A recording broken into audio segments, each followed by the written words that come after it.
Hi, friends. Well, today we're looking at the Book of Habakkuk, or Habakkuk lecture. This is part number 1, and the year is 2025. I'm your old pal, Papa Dale, and this is the Jan Hus Institute of Biblical Studies.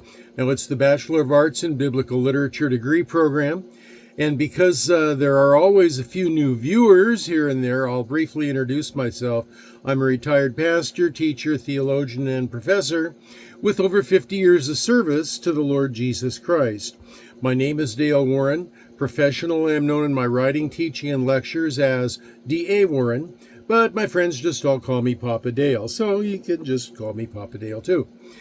Now you can see the details of my personal testimony, family life, and ministry and education experience in other videos on this playlist. So for now, let's just jump right into today's teaching, which is the book of Habakkuk, and it is part number 1.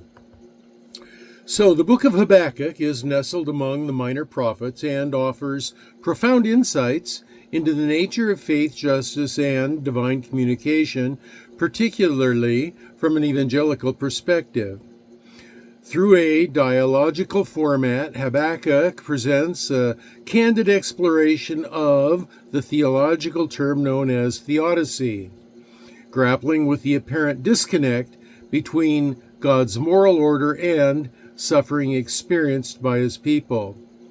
Now, this study aims to investigate the theological implications of Habakkuk's questions and responses, emphasizing the significance of faith amidst uncertainty and the assurance of divine sovereignty.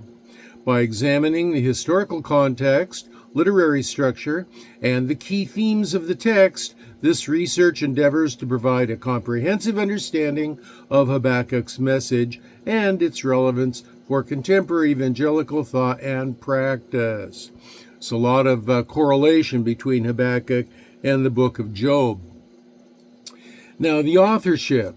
So from an evangelical perspective, the book of Habakkuk is traditionally attributed to the prophet Habakkuk himself, as indicated in the text's opening line. Well, my pup Bandit started to bark a little bit, so I paused it. Let's go back and begin this first main section, which is authorship. From an evangelical perspective, the book of Habakkuk is traditionally attributed to the prophet Habakkuk himself, as indicated in the text's opening line. Evangelical scholars emphasize that this self-identification enhances the credibility of the book, allowing readers to understand it as a direct communication from a divinely appointed messenger.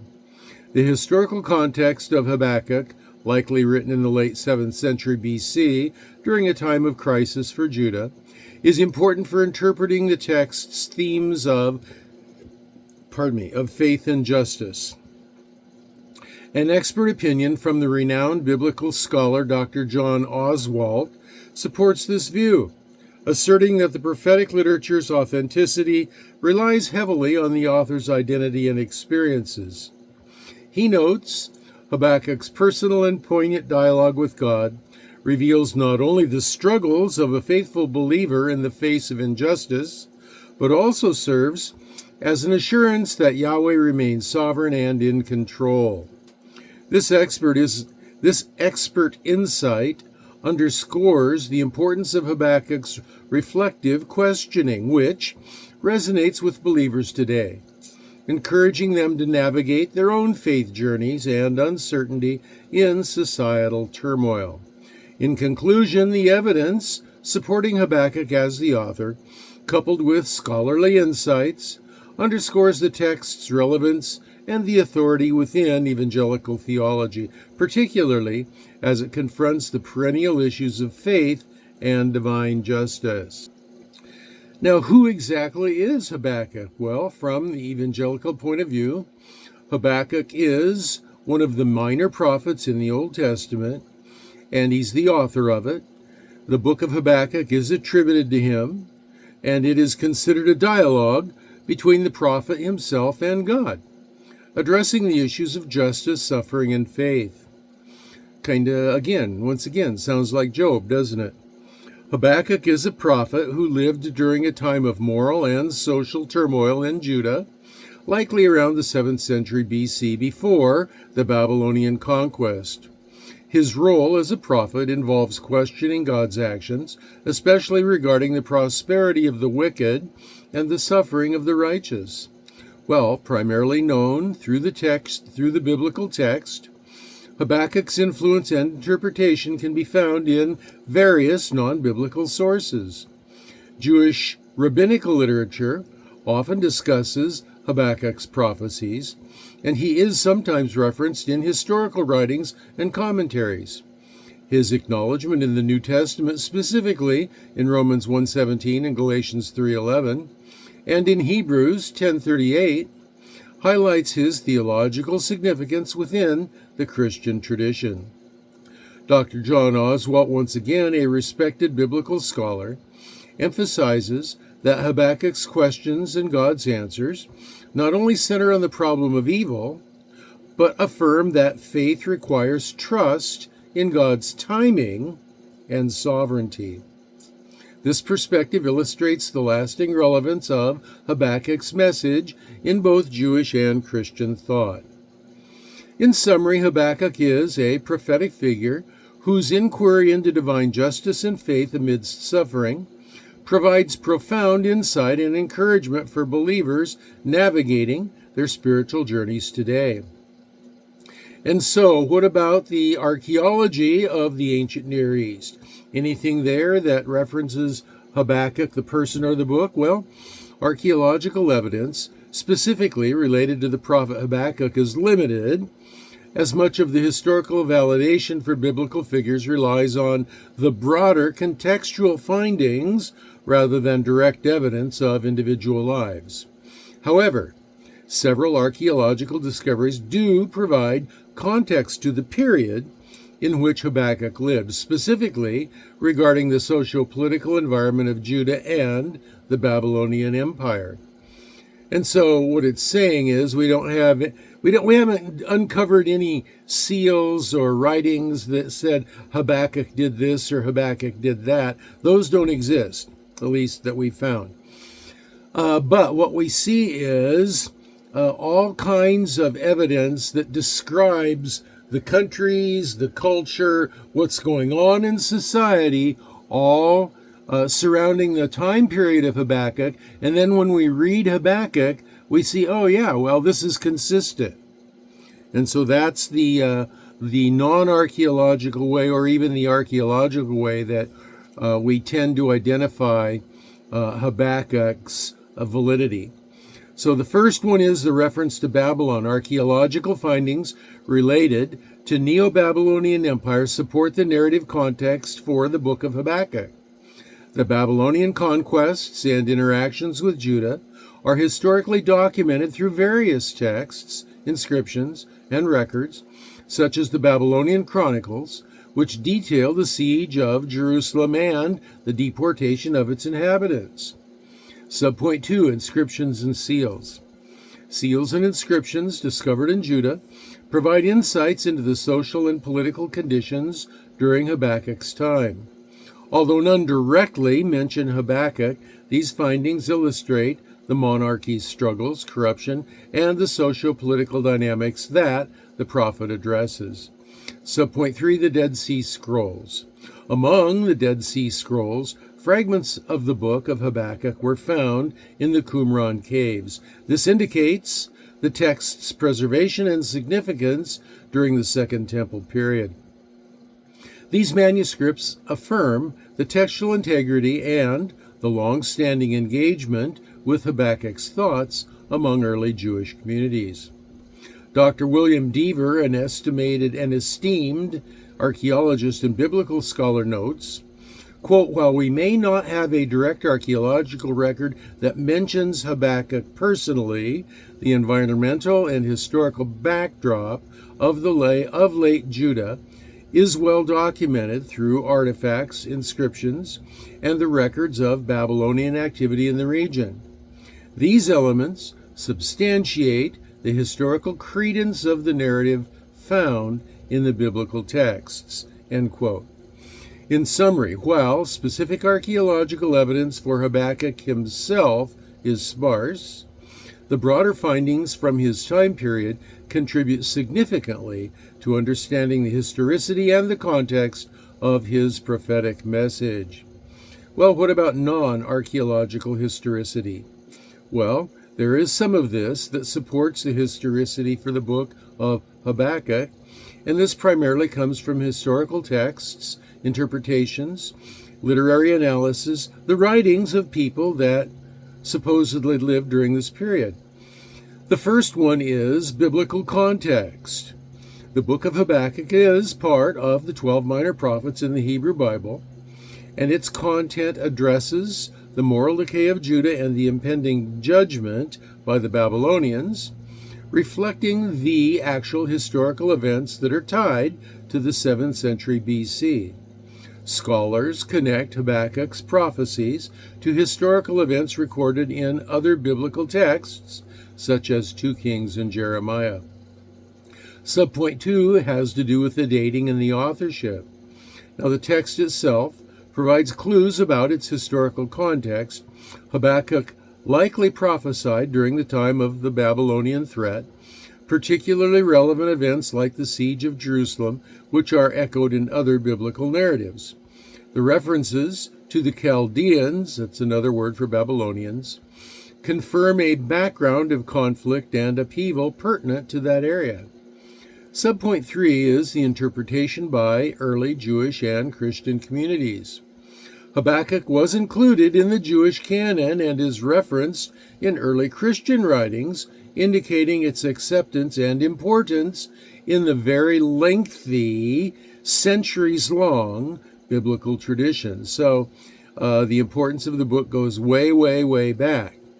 Christian theologians have used Habakkuk's themes of faith and justice throughout history, affirming its relative relevance and acknowledgement in both Jewish and Christian communities. Dr. Richard Bachman, a noted biblical scholar, states, quote, "The book of Habakkuk, while brief, captures the existential questions of faith in a time of crisis. Its enduring nature in both Jewish and Christian traditions testifies to its historical authenticity as it resonates with the struggles faced by Yahweh's people throughout the ages."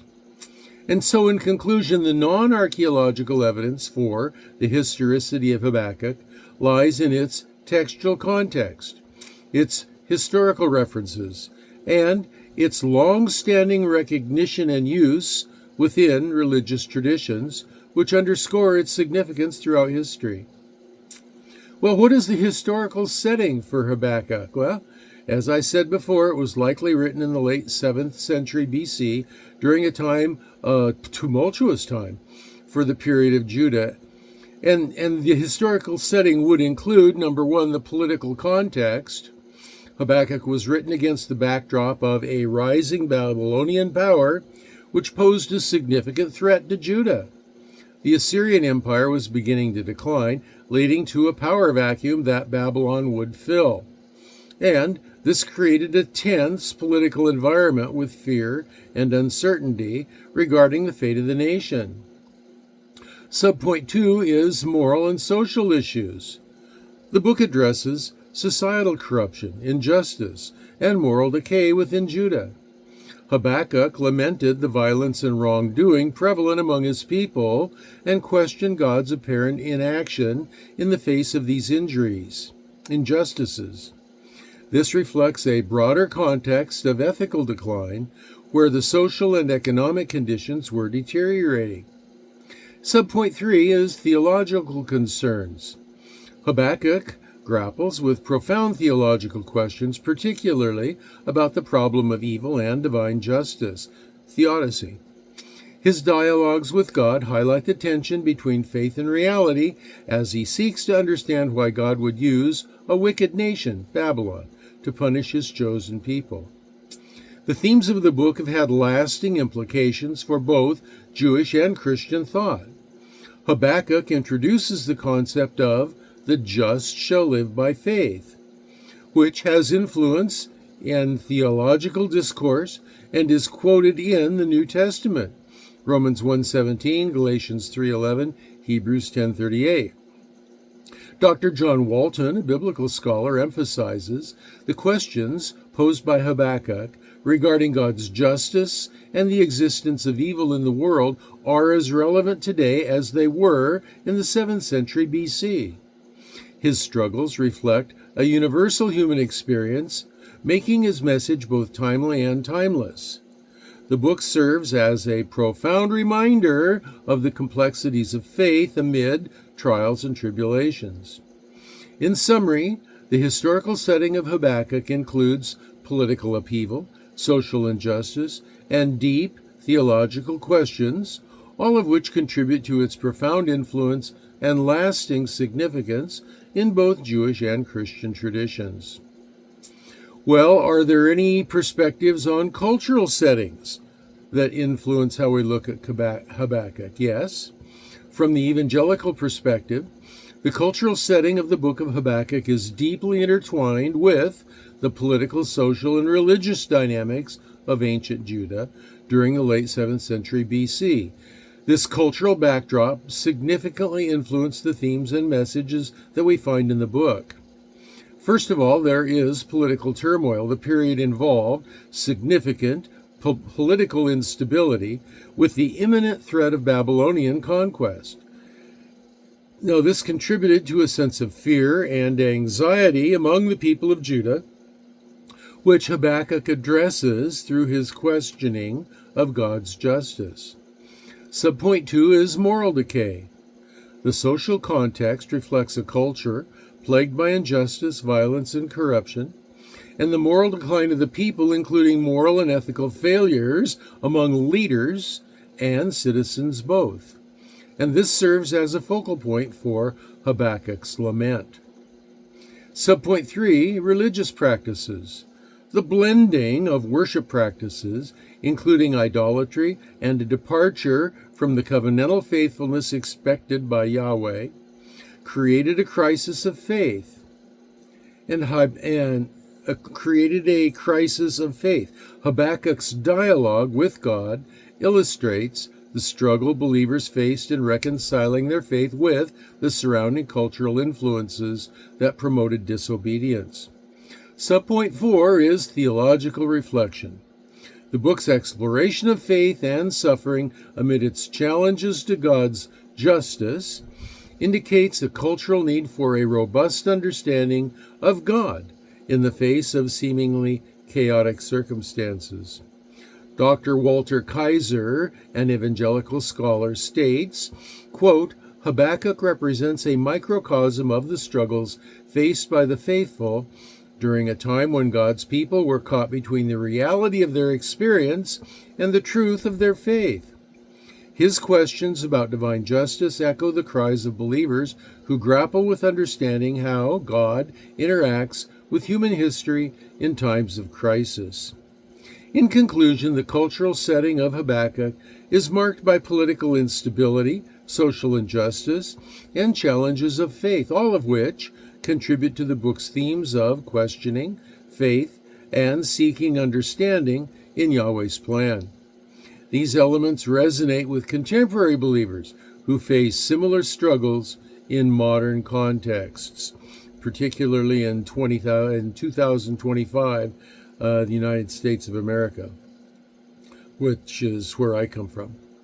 So, purpose. Well, from an evangelical perspective, the book of Habakkuk serves several key purposes. And the first purpose is to disclose a dialogue with Yahweh. The book is structured as a dialogue between the prophet Habakkuk and Yahweh, where Habakkuk expresses his confusion and frustration over what seem to be apparent injustices and wickedness in Judah, as well as the impending threat from the Babylonians. This dialogue underscores the importance of bringing one's questions and doubts to God, emphasizing a relationship that is founded on honest communication. You know what? God already knows everything that we're thinking and feeling anyway, right? May as well talk to him about it. Subpoint number 2, the affirmation of faith. Despite his struggles, Habakkuk ultimately reaffirms his trust in Yahweh. The purpose of the writing is to demonstrate that faith can exist alongside doubt. Chapter 2, verse 4 famously states, "The just shall live by his faith." This reinforces the call for a steadfast belief in God's righteousness and sovereignty, even when circumstances seem dire. What people have to understand is that faith is the final step of the accumulation of evidence.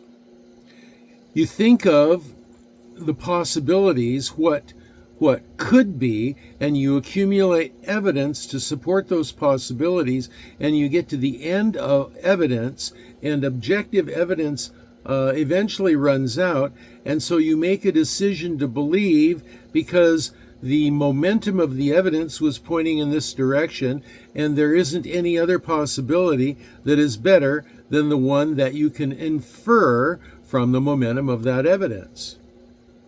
And so faith is just that final step. It's a choice. I believe that Jesus Christ is Yahweh come in the flesh.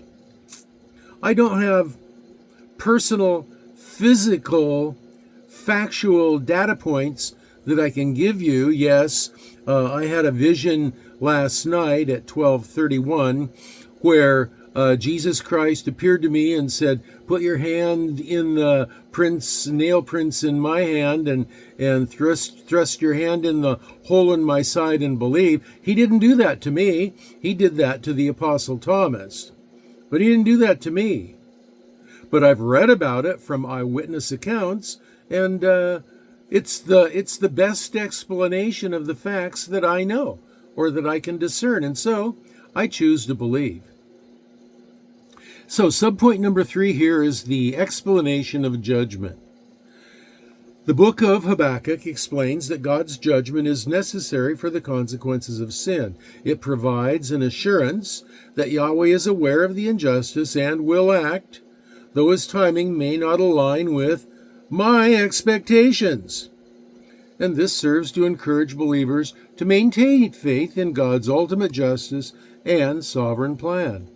His ways are way above mine. He knows the best time to intervene. Subpoint 4, encouragement ends in suffering. The final chapter contains a hymn of praise, Habakkuk 3, which shifts from despair to worship.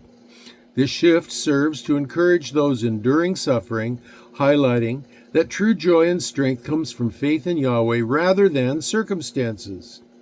It emphasizes that believers can rejoice in Yahweh's presence regardless of external situations. Subpoint 5, prophetic warning and hope. This writing acts as both a warning to the people of Judah about the consequences of their actions and also as a message of hope, affirming that a remnant will be preserved and that God's covenant faithfulness shall prevail. Pardon me.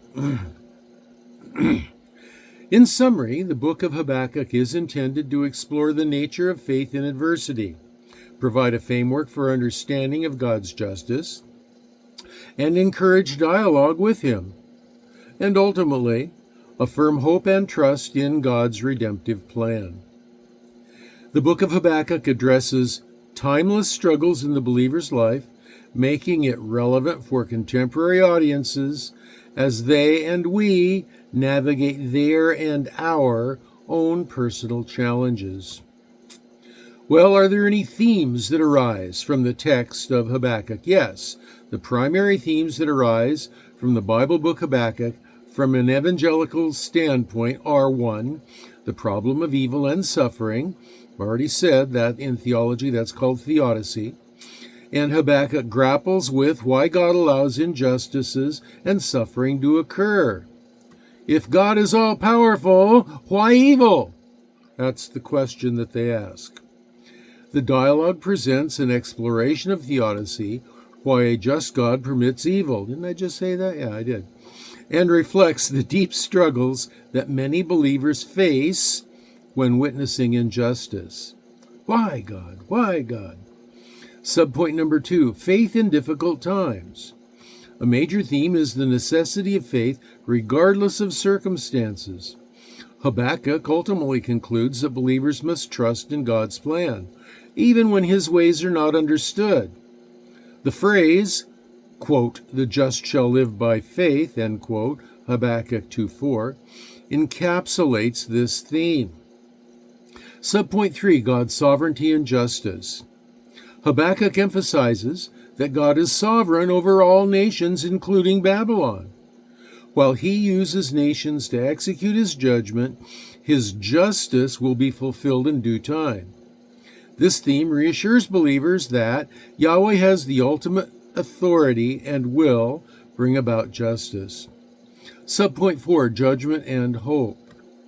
Habakkuk contains warnings about impending judgment for Judah due to their sins. However, it also offers a message of hope that God will preserve a faithful remnant. And so this duality illustrates Yahweh's justice alongside of his mercy.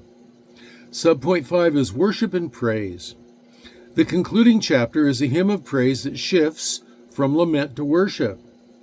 This transition underscores the importance of worship even in the face of adversity, and it reflects that true strength and joy come from reliance on Yahweh. Subpoint 6, the importance of prayer. Habakkuk starts his book with prayer and questioning God, which emphasizes that believers should seek God with their doubts and frustrations. Prayer is highlighted as a vital part of maintaining a relationship with God. Now, these themes combine to make the book of Habakkuk a rich text for understanding faith, divine justice, and the believer's response to suffering and evil in the world. Well, who are the main characters in the book of Habakkuk? Well, the first one is Habakkuk, the prophet and primary character of the book. He engages in a dialogue with God, expressing his concerns about the injustice and suffering in Judah, and questioning, why does Yahweh allow evil to persist? Subpoint 2, the person of God. The sovereign deity who responds to Habakkuk's questions and concerns, God reveals his plans, including the impending judgment on Judah and the use of the Babylonian nation as an instrument for that judgment. Subpoint 3, the Chaldeans and the Babylonians, same people. Although not characterized in the same way as Habakkuk and God, the Chaldeans play a significant role in the instrument of God's judgment. They are depicted as a powerful and ruthless nation that will conquer Judah. And these characters primarily drive the narrative and the themes of the book, focusing on the relationship between Yahweh and his prophet, as well as the larger context of justice and judgment in the world. Well, is there a storyline to the book of Habakkuk? Well, it does follow a sort of a unique structure, a storyline, that includes a dialogue between the prophet Habakkuk and God. The storyline can be summarized as follows. 1, questioning God. Habakkuk begins by lamenting the injustice and violence that he sees in Judah. This is chapter 1. He questions God why he seems inactive in addressing these issues, asking, how long can the wicked prosper while the righteous suffer? And Yahweh responds by revealing that he will raise up the Chaldeans as an instrument of judgment against Judah. Subpoint 2 in the storyline is Habakkuk complains again, chapter 1 again. He's taken aback by God's response as he struggles to understand how a nation as wicked as the Chaldeans can possibly be used to punish Judah, God's own people. And Habakkuk questions the justice of using such a brutal nation for that kind of judgment. He's astonished.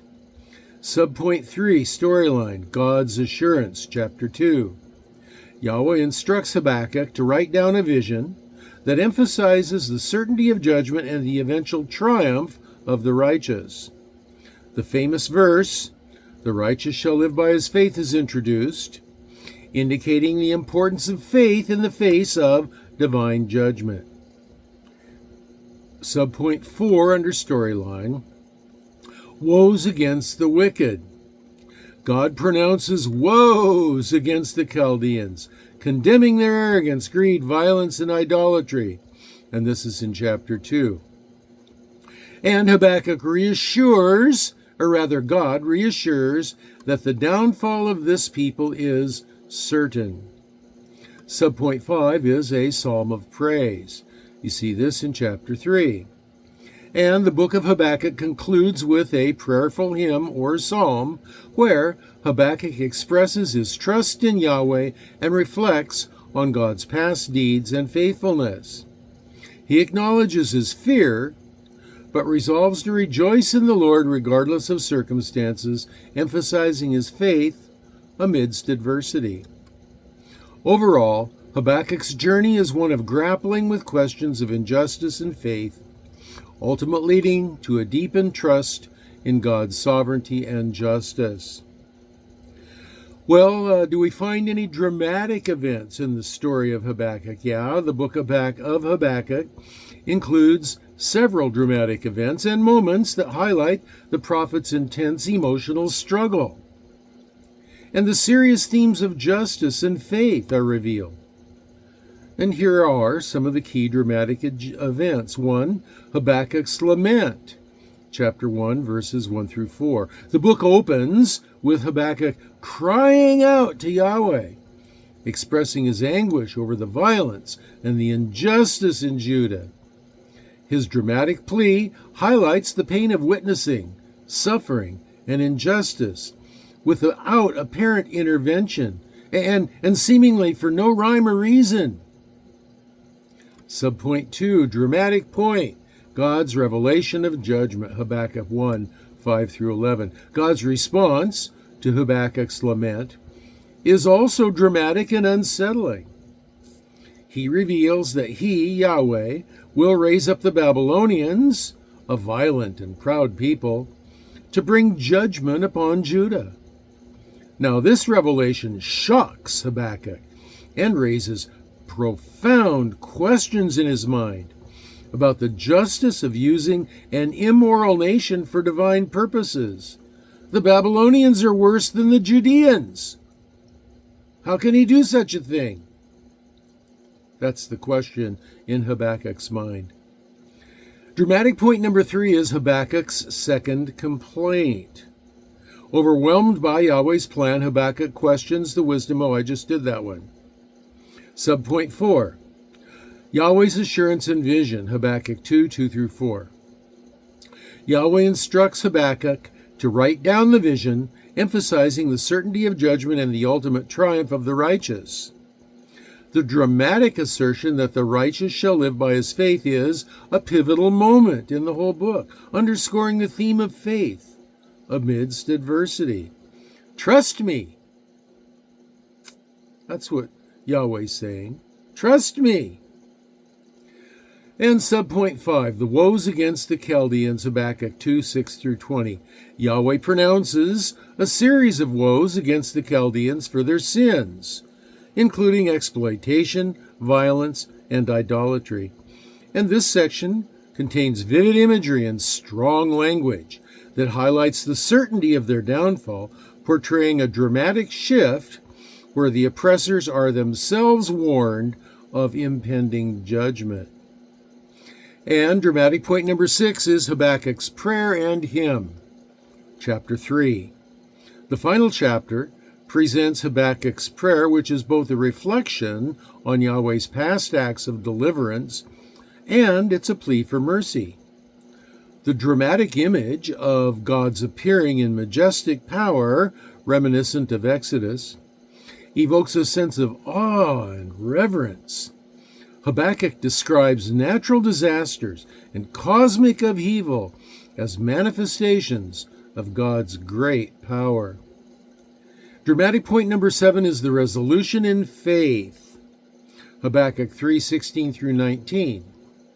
The climax of the book occurs when Habakkuk resolves to trust God in spite of the dire circumstances.